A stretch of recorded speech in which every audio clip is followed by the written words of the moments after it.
Ada orang kasihan lama sekali mau umroh. Tidak mampu dia pergi sana karena tidak ada duitnya. Tapi dia laksanakan sunnah-sunnah Rasul. Setiap mau keluar rumah dia wudhu. Dia berpakaian seperti apa yang Rasulullah hendaki. Dia sholat duha. Dia puasa Senin Kamis. Jauh lebih mulia ini daripada orang yang bolak-balik pergi umroh. Tapi sholatnya masih dipermainkan. Kenapa doa saya tidak dijabah? Saya berdoa 24 jam. Pagi, siang, malam saya doa. Kenapa doa saya tidak diajabah? Salah satu sebabnya tidak bersalawat kepada Rasulullah di awal dan akhir dari doa. Jadi tuan-tuan, puan-puan kalau nak berdoa, salawat dulu. Allahumma salli ala Sayyidina Muhammad wa ala ali Sayyidina Muhammad. Atau mau salawat dengan sahdu. Ya Nabi, salam. Alaika ya Rasul, salam. Salam alaika. Boleh seperti itu. Kalau salawat seperti ketika kita tahayat, boleh. Lepas itu barulah kita minta. Dan Nabi juga jelaskan orang yang malas bersalawat, sepelit-pelit umatku di antara kalian adalah yang apabila disebut namaku dia tidak bersalawat kepadaku.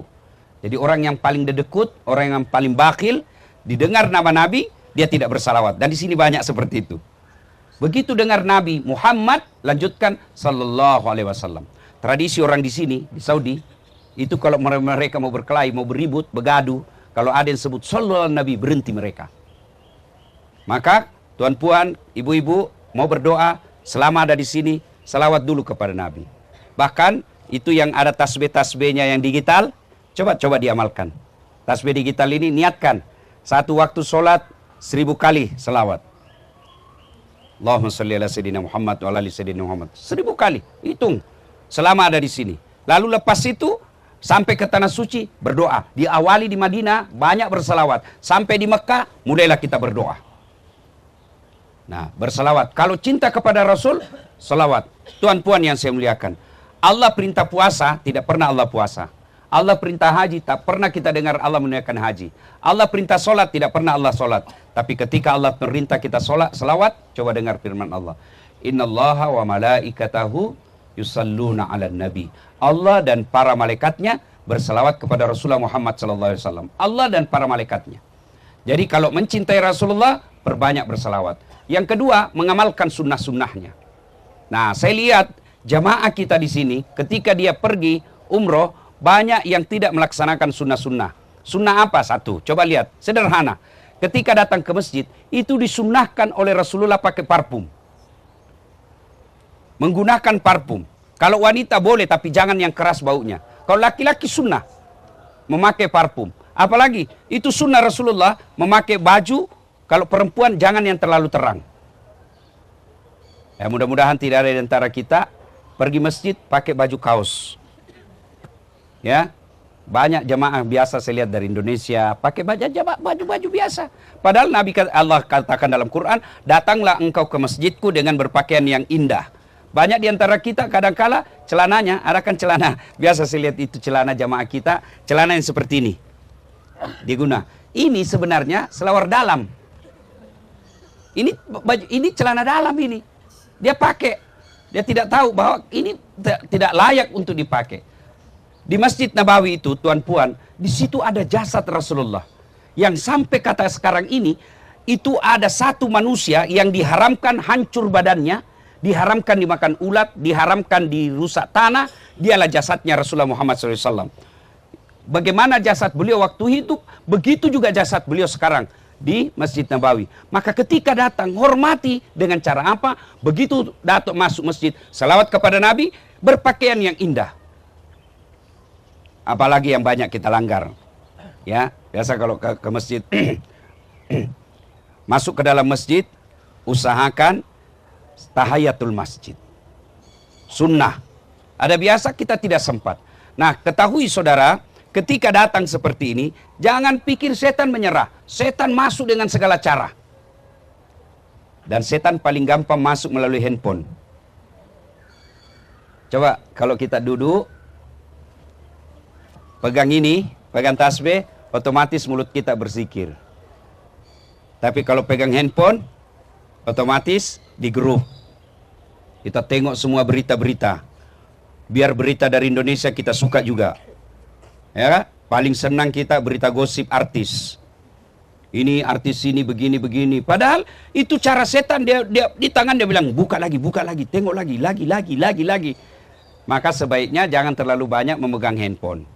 Nah, tuan-puan yang saya muliakan, nah di Masjid Nabawi ini salah satu yang disunnahkan itu memperbanyak sholat sunnah. Sekali sholat sunnah di Masjid Nabawi itu sama 1000 kali di Masjid Malaysia atau Masjid Indonesia. 1000 kali. Jadi satu kali sholat 1000 kali di Masjid Indonesia. Dan saya tidak yakin ada di sini yang pernah sholat 1000 kali dalam satu masa. Jangan pula selesai sholat umroh, dia tidak sholat balik. Ditanya, kenapa kau tak sholat? Dia bilang, saya sudah banyak sholat saya di Madinah, sudah saya tebus. Nah itu di Madinah. Kalau di Masjid Haram, 10.000 kali. Maka selama di sini, perbanyak sholat. Mudah-mudahan sholat sunnah itu menutupi sholat kita yang lepas waktu kita belum baik agama kita. Nah tuan-puan yang saya muliakan, mencintai Rasul yang pertama memperbanyak selawat. Yang kedua, mengamalkan sunnah-sunnahnya. Ya. Yang ketiga, mencintai pewarisnya. Apa pewaris para nabi? Bukan gubernur, bukan ketua menteri, bukan menteri besar, bukan perdana menteri, bukan presiden. Apa pewaris para nabi? Ulama. Ulama ini kita cintai. Nah sekarang karena banyaknya penceramah, coba tengok di YouTube, di Instagram, TikTok, ramai betul penceramah. Sayangnya bukan ilmunya kita ambil. Apa yang kita dapat setelah dengar ceramah, kita menjadi juri. Menilai ustadz, wah kalau ini ustadz ceramah jago bah. Kalau ini bikin ngantuk kita. Itu bukan mendapatkan ilmunya, tapi kalau boleh kita ambil ilmunya, amalkan sedikit-sedikit ya. Tuan-puan yang saya muliakan, inilah 3 cara mencintai Rasulullah sallallahu alaihi wasallam. Ini tema tajuk yang pertama, mari cintai Rasulullah pada bulan Maulid ini. Yang kedua, kita datang ke tanah suci ini. Orang datang ke tanah suci, sama harganya, sama hotelnya, sama pesawatnya, tapi demi Allah beda-beda pahalanya. Sama orang ujian, ada yang lulus tapi markanya kecil, ada yang markanya sangat besar. Begitu juga ibadah haji, ibadah umroh. Saya bagi cerita yang pernah saya dengar dari guru saya. Ada 2 murid pesantren. Setelah dibagi ilmu, gurunya berkata, nak, silakan kau turun, amalkan ilmu yang saya peroleh. Turunlah mereka. Yang satu jadi pedagang, yang satu jadi tukang kebun. Yang tukang kebun, dia tanam ubi. Begitu ubinya panen, dia datang ambil ubinya, dia isi, dia datang ke gurunya. Assalamualaikum guru. Waalaikumsalam. Bagaimana kabar nak? Saya lepas dari pesantren ini, saya tanam ubi. Ini ada ubi yang paling baik. Kata gurunya, baik sekali kau nak. Alhamdulillah. Bawa masuk ke ibumu. Bawalah ke istrinya guru.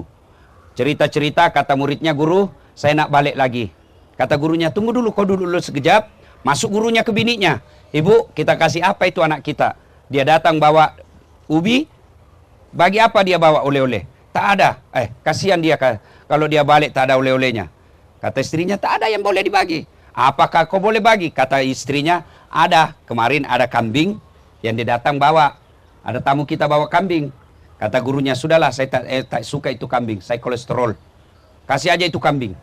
Baliklah dia bawa kambing. Tadi pergi bawa apa? Bawa apa? Ubi. Balik bawa kambing. Di jalan ketemu kawannya. Dari mana kau teman? Dari rumah guru. Kenapa ada kambing kau bawa? Dia bilang, itulah baiknya guru kita, saya bawakan ubi, dia bagi saya kambing. Jalan kalkulatornya ini guru temannya. Wih, ini saja dia bawa ubi, dibagi kambing. Apalagi kalau lebih dari kambing. Dia ambil keretanya, dia isi beras, telur, ayam, tepung, minyak. Satu mobil, satu kereta. Naik ke gurunya. Assalamualaikum guru. Waalaikumsalam. Macam mana kabar nak? Saya telah lepas dari pesantren. Saya jadi pedagang. Ini ada saya bawa hadiah buat guru. Kata gurunya, baik sekali kau nak. Bawa masuk ke istri. Bawalah ke bininya. Cerita dia bilang, guru. Lepas cerita guru, saya naik balik dulu. Kata gurunya, kau duduk dulu nak, tunggu dulu. Masuklah gurunya. Bu, apa kita bagi ini anak kita? Baik betul, dia bawakan kita ini banyak satu kereta. Kata ibunya, istrinya, tak ada. Kau carilah apa yang boleh dia bawa. Tak ada, kecuali itu ada ubi dia bawa kemarin temannya. Sudahlah, kalau begitu bagi aja itu ubi. Tadi bawa apa? Bawa apa? Beras, satu kereta. Balik bawa ubinya lagi kawannya. Macam ini juga kita pergi umroh. Ada yang pulang bawa beras, tepung, banyak satu kereta dia dapat. Ada juga yang pulang bawa ubi. Beginilah kita umroh. Dan ketika kita umroh, ada orang umroh betul-betul lillahi ta'ala, ada orang umroh pergi konten. Semua di-share. OTW manasik. Lepas tu, OTW Nabawi. Bahkan sholatnya pun dia video. Sujud, video. Alhamdulillah lepas 2 rakaat. Yang begini nanti di akhirat, ya Allah mana pahalaku? Pergi umroh bersama ikhlas.com. Mana pahala saya? Malaikat cakap, ya Allah dia bohong. Dia pergi bukan lillahi ta'ala. Dia pergi umroh bukan lillahi ta'ala. Tapi dia mau update status di TikTok, Instagramnya, Facebooknya. Nah, itulah yang kita dapat. Maka perkara ibadah, semua ibadah yang dilakukan dalam semua kitab-kitab ibadah, yang pertama dibahas sebelum sholat, haji, yang pasti dibahas pertama adalah niat.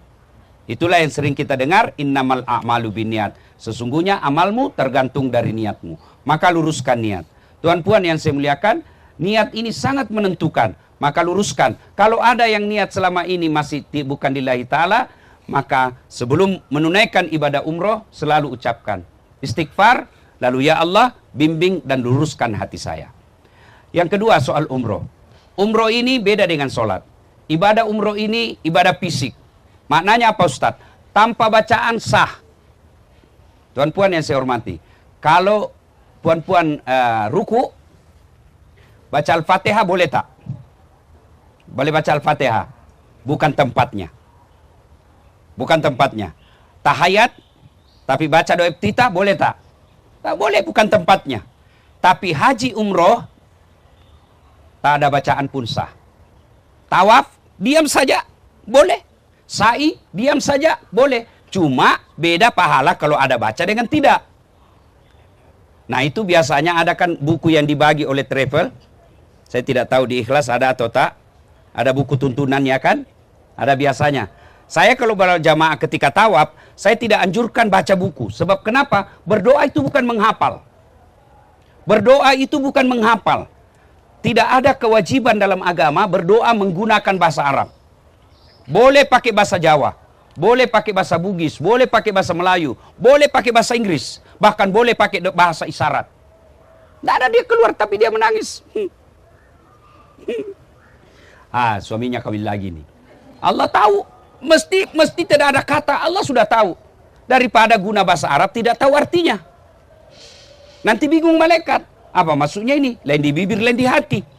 Doa yang dia minta supaya suaminya setia, tapi doa dia baca, doa minta hujan. Bingung malaikat. Apalagi kalau kita guna buku. Ya, begitu dia gunakan buku, yang dia baca halaman 13. Kena senggol, jatuh bukunya. Dia ambil, dia buka halaman 18. Salah sambung. Maka tidak mesti. Biasa saya kasihan lihat jamaah Indonesia, Malaysia. Biar doa sapu jagat, mesti ikut sama ustadznya. Rabbana, Rabbana, Atina, Atina. Nah kau sudah hafal itu. Itu apa kau ikut sama ustadzmu? Dan ustadz itu belum tentu sama yang kita mau.